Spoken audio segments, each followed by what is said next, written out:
I'm a classically trained saxophone player. Whoa, I didn't know that. I started playing the alto sax in fourth grade. I was first chair all state from 8th to 12th. Let's go. Wow. Yo. Hey, yo, for those that don't know, first chair all state, because I was in all state band too, for percussion. You know what I'm saying? You have to be nice. You have to gotta know be how to read nice. music. Yeah, you got to you be want to nice. the first on that instrument? Man. Yeah, you got to. Yeah. They put the toughest piece of music I ever seen in my life in front of me. Mr. Applewhite. But it might have been. It might have been. I'm like, that was a long time ago. I'm a little older now. So What year was it? If you give me a year, I'll be able to tell you exactly who conducted all state. 8th grade, I was. How old are you in 8th grade? 12. Yeah. So that was 92. That sounds about Yeah. right. 92. Yeah. Oh yeah. Well, you're older than me? Yeah.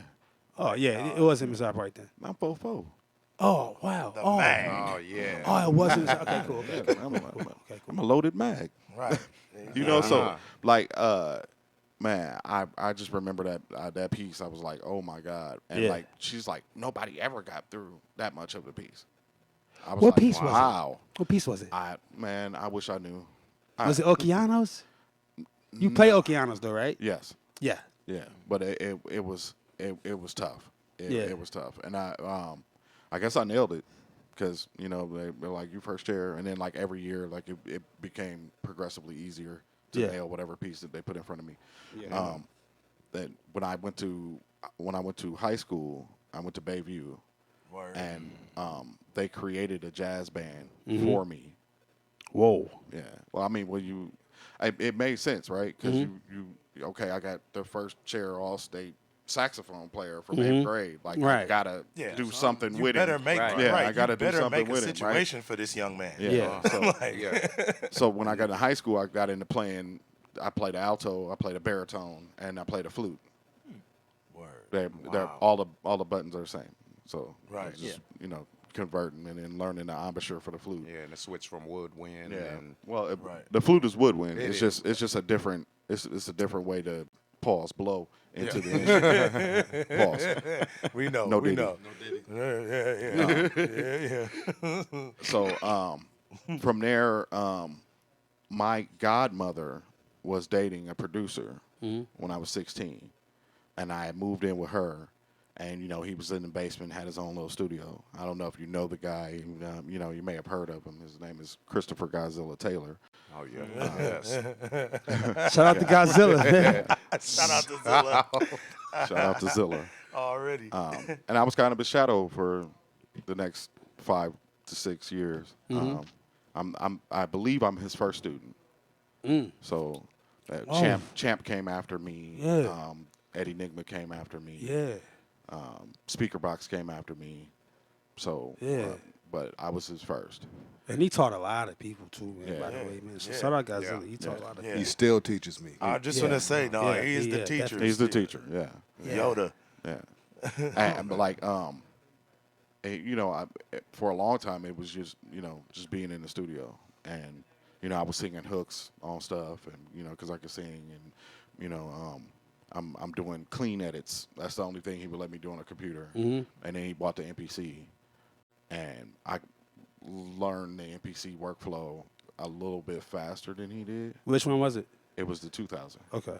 It's the 2000, not the 2000 XL. No, this is The regular, yeah. this is 2000, right? Yeah. Right. 2000 All it the really way just 2000. came out. Right, You know what I'm right. saying? All Like, the way and 2000. he got right. that boy and brought it in the house, and I'm like, man, like I just really dug into it. And I was like, oh, this is what I want to do. Yeah. I ended up building a studio in the Milwaukee Enterprise Center, and built a label. Had 10 artists at one time, from Scales to Jay Kane. Jay Kane was my first artist.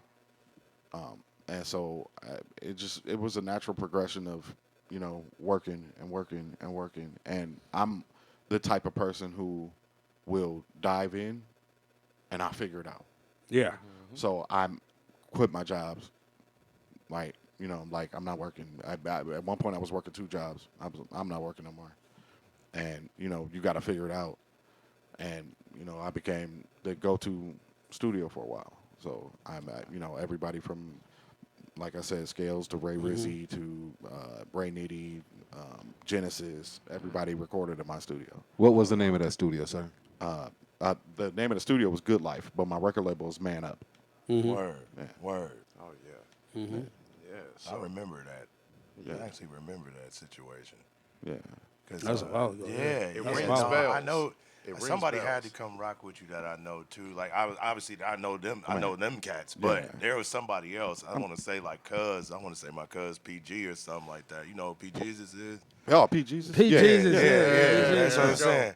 I was gonna say like I heard your name way back. Yeah, yeah. You know what I'm saying? Oh, yeah, man. right. So tell me, like, with all this and everything being said, now you are also the actual person who was the go-to for what's called low-end beats. Yes.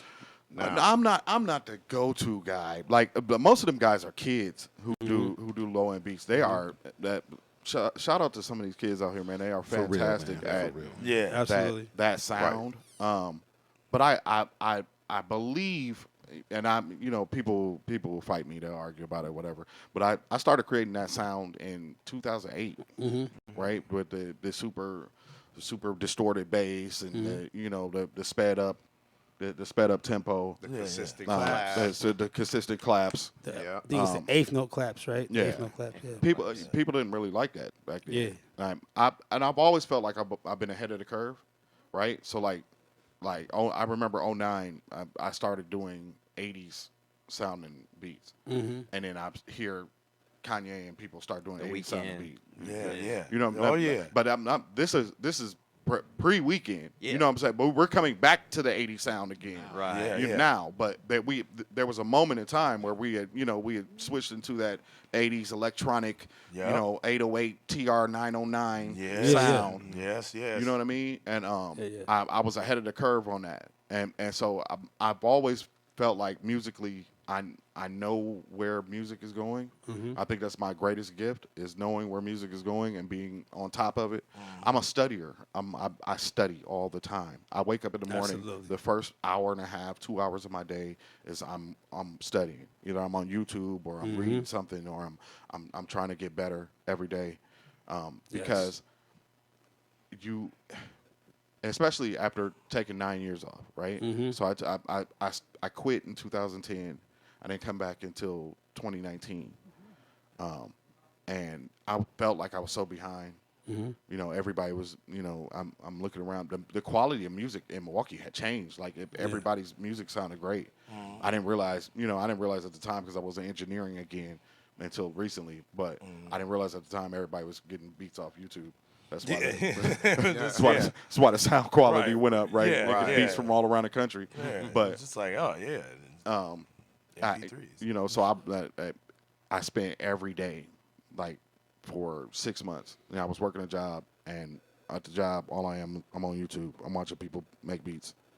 You know what I mean? Like all these younger cats. I feel like, oh, that's dope. That's dope. That's dope. That's dope. That's dope. Until technique wise, I was back in pocket. You know what I mean? Like, Yeah. and then I realized, I didn't want to sample no more. Right. And so it became, okay, how can I make my instrumentation in the limited resource that I'm in, because I'm a sole MPC user. I don't use VSTs. I don't plug up to the computer. Me either. Like Me everything's either, yeah. in my MPC. Standalone mode Right. all day. Yeah. I'm in standalone mode. Like, Yeah. I barely plug my MPC up. That's the only way I know the. You know what I'm saying? So Yeah. that I had to learn sound design again, and taking the MPC VSTs and twisting those sounds and and making everything sound commercial. I'm very much a commercial producer now. Whereas when I was younger, I love backpack. I love chopping samples. I'm a beat battle champion. Right. I love it, but it don't pay the bills when you doing it. When you do this full time, when you do this for a living, and you're trying to get placements, You can't do what you like. you can't do what you Right. like. Right. You know what I'm saying? Oh, me. I so already now, know. so now I get enjoyment out of stretching my bag, Yeah. right? Yeah. I want to stretch my bag as far as possible, right? So I could do Milwaukee low end, and then I could do hyper pop, or I can do 80 synth wave, or I can do R&B. I'm my bag is large now, Yeah. and Yeah. to where now I don't even make beats based upon what somebody wants.